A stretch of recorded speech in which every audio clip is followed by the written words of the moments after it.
행동을 결정한다 이렇게 말해도 과언이 아니에요. 여러분 저를 한번 따라 한번 해보겠습니다. 세계관은 옆 사람한테 말이죠. 감정과 행동을 결정합니다. 영향을 너무너무 많이 미치는 게 내적 주위에서 세계관이 너무너무 중요해요. 그러니까 우리가 삶을 살아갈 때 어떤 사건을 만나고 어떤 경험을 하잖아요. 그것보다 우리가 더 상처 입는 것은 그것을 어떻게 해석하고 있는가. 해석이 더 직접적 영향을 미치거든요. 상처에, 내적인 부분 안에. 치유도 그렇고. 그래서 세계관이 바뀌는 부분은 굉장히 중요해요. 자, 그러면 세계관이 뭐죠, 여러분? 세계관이 뭐예요? 세계를 보는 어떤 관점이지 않습니까? 그러니까 내가 몸담고 살아가는 세상을 보고 해석하는 나만의 렌즈, 나만의 안경, 이런 게 이제 세계관이거든요.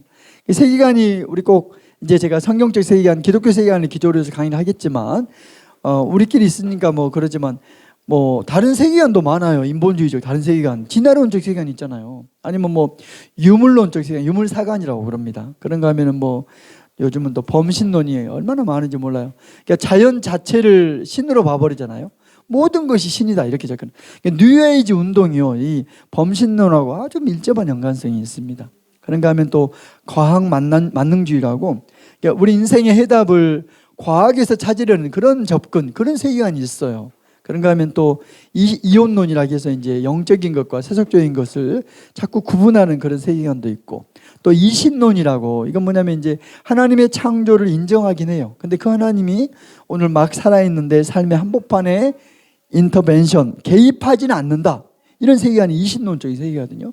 그러니까 문화라는 이름으로 교회 안에 이미 많이 들어와 있습니다. 그런가 하면 또 요즘 많은 게 포스트 모더니즘이라는 또 세계관이 있잖아요.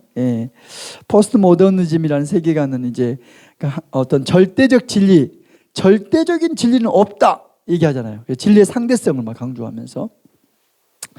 이런 다양한 세계관이 있는데 우리가 어떤 세계관을 가졌느냐가 내적 주의에 깊은 연관성이 있어요. 보세요. 기본적으로 세계관에 따라서 인생을 보는 눈이 달라져 버리거든요. 그런가 하면 인생을 어떤 계획하는 범위가 달라져요. 세계관에 따라서. 그런가 하면 특별히 우리가 지금 다루고 있는 고통의 문제라든지 역경이나 고난, 이런 문제를 대하는 태도가 내가 어떤 세계관을 가졌느냐에 따라서 현저하게 달라지거든요.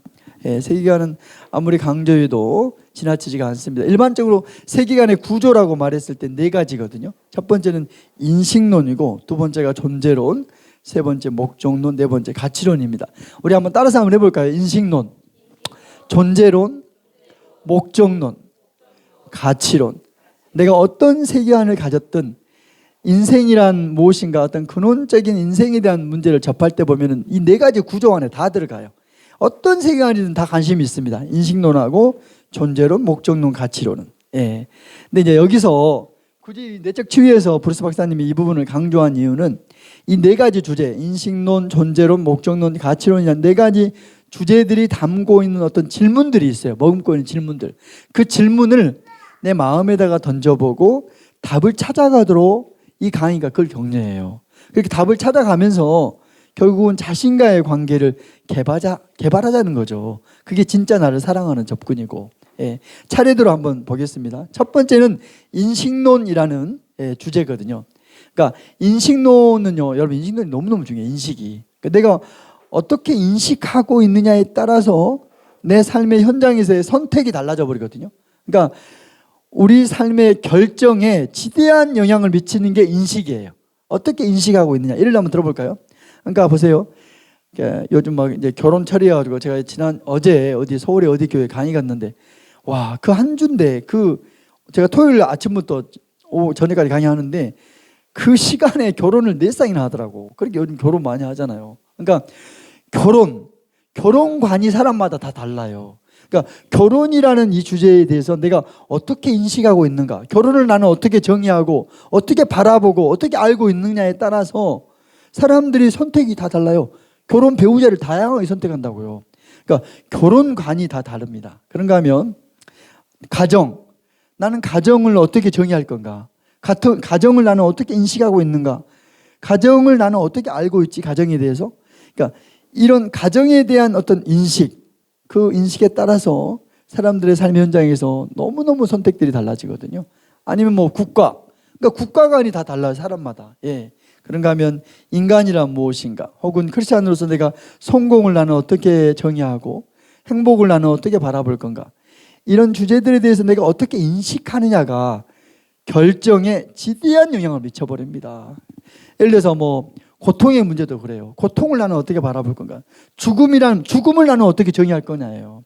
혹은 요즘 낙태라든지 안락사라든지 동성애라든지 우리가 삶의 현장에서 부딪히는 다양한 이슈들에 대해서 나는 어떻게 알 것인가, 인간은 무엇을 어떻게 알 것인가, 우리는 어떻게 인식할 것인가, 이런 질문을 담고 있는 주제가 인식론이에요. 그러니까 인식론이 담고 있는 질문은 뭐냐면, 질문은 저를 한번 따라 한번 해볼까요? 우리는 어떻게 알 수 있는가?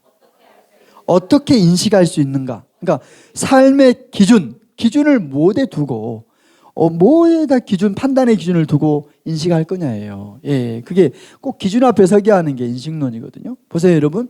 사람들은 일반적으로 삶의 기준이나 판단의 기준을 뭐에 두죠? 자기 양심에 두잖아요. 양심에 따라. 개인의 양심. 혹은 대중의 여론. 혹은 언론이 그거에 대해서 어떻게 말하는가. 요즘 그 보편적 상식이란 말 많이 쓰잖아요. 그러니까 대부분의 사람들이 갖기 원하는 어떤 판단의 기준이 있습니다. 이걸 보편적 상식이라고 그러잖아요. 여기다가 기준을 두게 원해요. 근데 우리는, 적어도 우리가 크리스찬으로서 우리가 기준 삼는 것은 뭡니까? 우리 삶의 기준이 뭐죠? 하나님이고 그분의 말씀이고, 어떤 이슈든 그 이슈 앞에서 하나님이 그걸 어떻게 바라보냐예요. 하나님은 그거에 대해서 뭐라고 말씀하느냐입니다. 그래서 우리 삶의 기준을, 내 인생의 삶의 권위죠, 권위를 나는 누구에게 둘 거냐예요. 무엇에 둘 거냐. 이게 인식론이거든요. 그러니까 인식론은 단순히 아는 방식이 아니라, 그러니까 우리가 세상을 보고 해석하는 기준입니다. 여러분, 저를 한번 따라할까요? 인식론은 옆 사람한테 말이죠. 기준입니다. 예, 기준이라고, 기준. 예. 히브리서 기자가 선명하게 얘기한, 히브리서 4장 한번 펴볼래요, 여러분? 히브리서 4장입니다. 저는 오늘 여러분 이런 게 인식론이나 존재론, 목적론 같이, 이런 것들이 우리 삶에 이런 세계관이 선명하게 하나님 중심으로 세팅이 돼야지 치유로 가야 합니다. 그렇지 않으면 정보로 끝나버려요. 예, 우리 히브리서 4장에 있는 말씀 12절입니다. 같이 한번 자막을 보면서 함께 크게 읽겠습니다. 시작. 하나님의 말씀은 살아있고 활력이 있어 좌우의 날선 어떤 검보다도 예리하여 혼과 영과 및 관절과 골수를 찔러 쪼개기까지 하며 또 마음의 생각과 뜻을 판단하나니. 한 번만 더 읽어볼까요? 한 번만 더 읽겠습니다. 히브리 4장 12절 시작. 하나님의 말씀은 살아있고 활력이 있어 좌우의 날선 어떤 검보다도 예리하여 혼과 영과 및 관절과 골수를 찔러 쪼개기까지 하며 또 마음의 생각과 뜻을 판단하나니. 주어가 뭡니까? 뭐가 우리의 마음, 우리 생각을 판단한다고요? 하나님의 말씀이. 그러니까 하나님의 말씀이 나의 양심을, 내 마음을, 내 생각을 판단하도록 그렇게 허락해 드리는 여정이 저는 이번 오늘부터 일어나면 좋겠어요. 그렇게 되기를 바랍니다. 그러니까 내 삶의 최고의 권위를 하나님께 두고, 하나님 그분의 말씀에 두는, 내 삶의 기준을 나는 하나님께 두겠습니다. 그분의 말씀에 두겠습니다. 이런 여정이 일어났으면 좋겠어요. 특별히 우리가 뭔가 갈림길에 섰을 때마다, 뭔가를 선택해야 할, 결정해야 할 갈림길에 섰을 때마다 이 질문, 인식론이 담고 있는 질문이에요. 우리는 어떻게 인식할 수 있는가? 이 질문을 마음에 던져보고 답을 찾아가시면서 여러분하고 여러분 자신과의 관계를 개발시킬 수 있다고요. 그게 진짜 나를 사랑하는 접근입니다. 그렇게 강의가 만들어졌어요. 그렇게 되기를 바랍니다. 근데 이걸 보세요. 이걸 제가 얼마나 자주 했게, 이 강의를. 근데 이걸 정보로 알잖아요. 그러면 아무 일도 안 일어나요. 예. 정보로 이걸 이해하면 그런 거 없네. 그러면 옆 사람한테 말해줘야 아무 일도 안 일어납니다. 그러니까 자신과의 관계가 개발되지 않는다고요. 예. 여러분 보세요. 자기를 사랑해야지 이웃을 사랑할 수 있잖아요. 자신을 사랑하란 말은 이기적이 되란 말이 아닙니다. 다른 사람 다 틀렸고 나만 맞아, 이런 나르시시즘을 말하는 게 아니에요.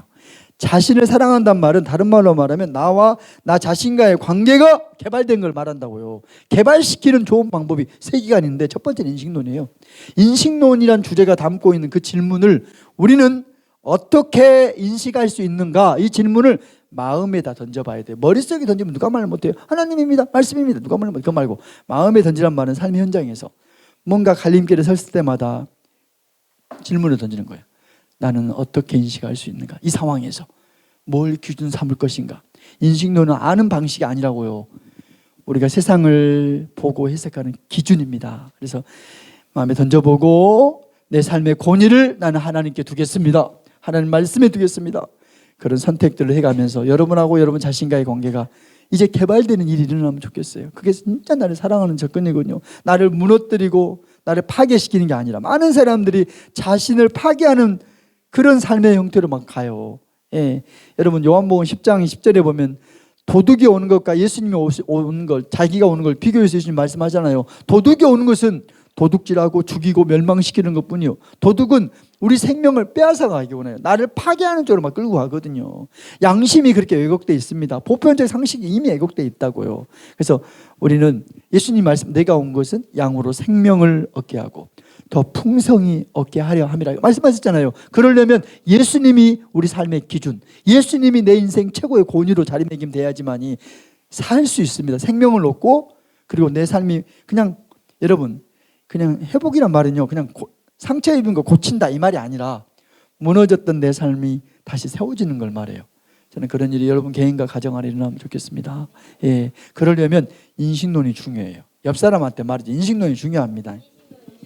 근데 이 세계관 학교에서 공부하는 거 좀 달라요. 세계관 학교는 그 지식을, 정보를 막 체계적으로 쌓는 건데, 우리는 이걸 굳이 내적주에서 가져온 이유는요, 인식론이 담고 있는 그 질문이 있다고요. 우리는 어떻게 인식할 수 있는가? 이 질문을 내 마음에 던져보고 답을 찾아가자는 거예요. 그러면서 자신과의 관계가 개발될 수 있도록 하나님이 내 인생의 기준입니다.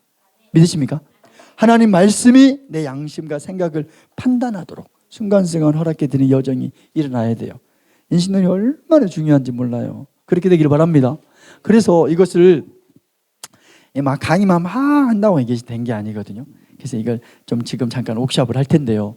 우리 잠깐 먼저 써보겠습니다. 나는 그러면 오랜 세월 지금까지 오는 동안, 그러니까 우리는 어떻게 인식할 수 있는가? 뭐가 내 삶의 기준이냐? 이거 인식론이거든요.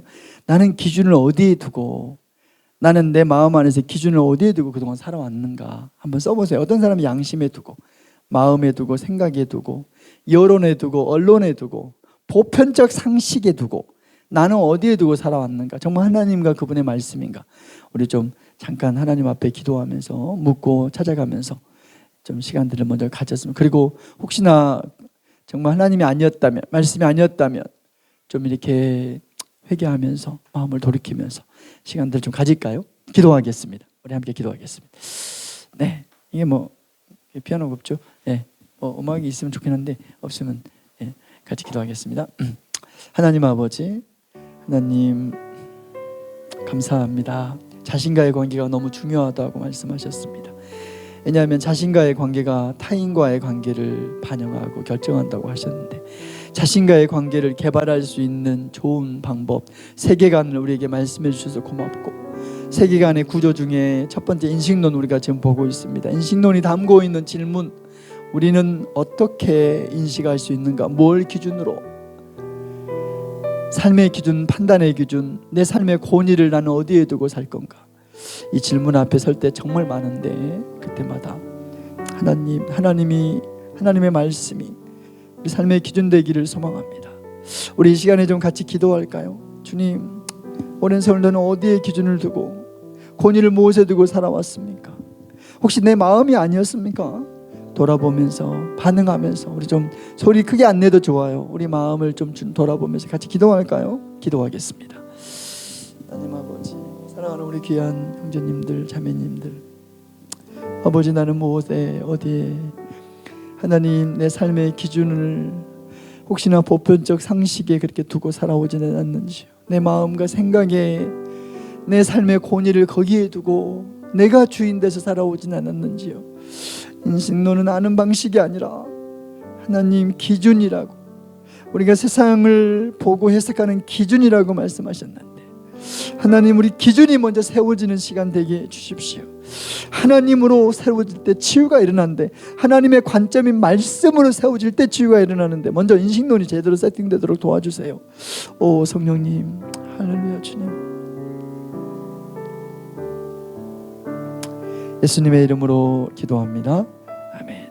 우리 이 시간 계속 음악을 좀 틀어줄 때 눈을 뜨시고 펜으로 써보세요. 나는 그동안 무엇에, 아니 누구에게, 어디에 기준을 어디에 두고 살아왔는지, 내 삶의 최고의 권위를 나는 어디에 두고 살아왔는지 한번 기록을 해보셨으면 좋겠습니다.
이 강의에서는 이제 거짓 선지자라는 단어가 막 나오거든요. 거짓말로 사람들을 유혹하고 또 비강조해야 할 부분에 강조하면서 사람들을 막 유혹하는, 내 삶의 권위를 어디에 둘 건가. 어떤 사람들은 SNS에 두기도 하고, 또 드라마도 드라마 작가들이 드라마를 만들 때 메인 ธี임이 있습니다. 어떤 주제가 있거든요. 모든 드라마가 말하는 메시지가 있다고요. 어떤 우리 삶의 어떤 중요한 이슈와 관련된 어떤 메시지들이 있습니다. 그러니까 불특정 대다수량이 뿜어내요, 메시지를. 드라마도 그렇고 SNS도 그렇고.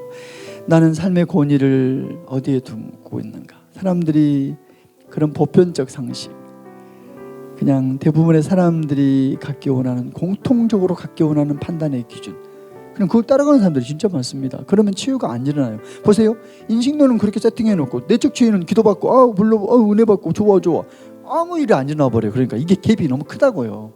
그래서 브루스 박사는 이걸 얼마나 강조했는지 몰랐는데 한국에 들어오면서 이게 악화됐습니다. 내적 치유에서. 네, 좀 찾아보셨나요? 네, 감사합니다. 그럼 이 시간에는 우리 어떻게 할 거냐면, 지금 제주열방대학에서 이렇게 해요. 제주열방대학 버전하고 BDTS 버전이 좀 다릅니다. 지금 오늘 제주열방대학 하는 식으로 좀 하고 있는데, 좀 알고 있는지 모르겠네. 그래서 좀 우리 한번 이렇게 한번 해볼까요? 지금 우리 몇 명 없네. 7명밖에 아니지 않습니까? 우리 6명밖에 아니잖아요. 우리 그룹을 한번 이렇게 돌로 이렇게 열방대학 같이 한번 해봅시다. 이렇게 오셔갖고 이렇게 의자를 돌려갖고 이렇게 나누는 거예요. 열방대학에서는 이렇게 해요. 나눠서 자매님 앞으로 오세요. 네, 오셔서, 네. 자매님 앞으로 오세요. 네, 오셔서 우리 같이 과자를 먹으면서 하면 좋아요. 물도 먹고, 네. 네. 과자도 먹고, 또 이렇게 오후 시간인데 정말 막 강의하면 여러분 졸리고 막 피곤하고 집에 가고 싶고 막 그러죠. 그러니까 그렇게 하면 안 되죠. 그러니까 피곤한데 얼마나 힘들어요, 여러분. 그래서 이렇게 그냥 화장실 가고 싶으면 갔다 오시고 커피 말씀 마시고, 이렇게 오후에는 조금 이렇게 유연성 있게 하겠습니다. 그냥 막 강의만 해봤자 여러분들이 힘들지. 그래서 이렇게, 우리 시간에 이제 좀 나눌 텐데요. 보세요. 나는, 그러니까 내 삶의 권위를, 내 삶의 기준을 무엇에 두고 살아왔는지, 어디에 두고 살아왔는지, 이것들을 좀 강의 들으면서 깨닫는 것도 있지만 하나님이 보여주시면 좋겠거든요. 이게 왜 하냐면, 어떤 사람은 강의를 들어도요 잘 못 깨달아. 다른 사람이 말하잖아요. 내가 이런 게 이렇게 권위를 여기 둔 것 같다 말하면, 그때 살아. 그러네, 나도 그때 살아 인식이 막 있더라고. 내가 그걸 많이 봤잖아. 그러니까 지금 그걸 하는 거예요. 알겠죠? 그래서 이 시간에 우리가 좀 기도하고 나누는 시간 갖겠습니다. 제가 하나님 아버지, 오늘 오후 시간에 조금 이렇게 유연성 있게 갖겠습니다. 우리 함께 나눌 때 주님 도와주세요. 정말 서로 나눌 때 공감하면서 지지하면서 이 그룹 다이나믹을 통해 하나님 우리에게 더 말씀해 주세요. 예수님의 이름으로 기도합니다. 아멘. 사모님 음악을 틀어주면 좋아요. 이렇게, 소리 좀 크게 안 틀어도 좋습니다. 자, 그래서 이제 이제 한 분당 나눌 때 막 혼자 막 1시간씩 해버리면 다른 사람 막 집에 가고 싶거든요. 그러면 안 되고 이 시간을 너무 길게 하지 말고 한 사람당 한 2분 정도 나누면 좋을 것 같아요. 한 사람당 2분 정도. 2분을 넘지 않도록 이 정도 하면 되겠습니다. 그리고 나눌 때 또 막 조금만 줄여도 좋겠습니다. 조금만 소리를 조금만 줄여주시면. 자 보세요. 나눌 때 이제 보세요. 한 분이 나누잖아요. 예를 들어서 우리 형제님이 나누잖아요. 그럼 다른 분들은 잘 공감해주고 그랬었구나. 그걸 좀 바라봐주고 이런 게 어떤 사람들도 나눌 때 그때 나는 뭘 나눌까 막 생각하고 막 그러거든요. 그러면 안 되거든요. 그러니까 그리고 또 누가 먼저 나눌까 막 이거 또 싸울 수 있으니까 이게 제가 해보니까 어떤 게 좋냐면 지금 이 6명 중에 제일 내가 그래도 이 중에서 내가 제일 옷을 화려하게 입었다고 생각되는 바로 당신부터 나누면 됩니다. 알겠죠? 예? 그 사람부터. 자 지금부터 자기가 본인이 제일 옷을 화려하게 입었네 이렇게 옷을 제일 화려하게 입은 그분 우리 남수님이 얼마나 화려합니까? 이 검정색이 블랙이 요즘 진짜 우리가 블랙의 세대. 그럼 아무튼간에 다양한 제일 자기가 알아요. 자기가 내가 가장 화려하게 입었다 생각되는 그 사람부터 한번 나누면 되거든요. 이제 나누겠습니다.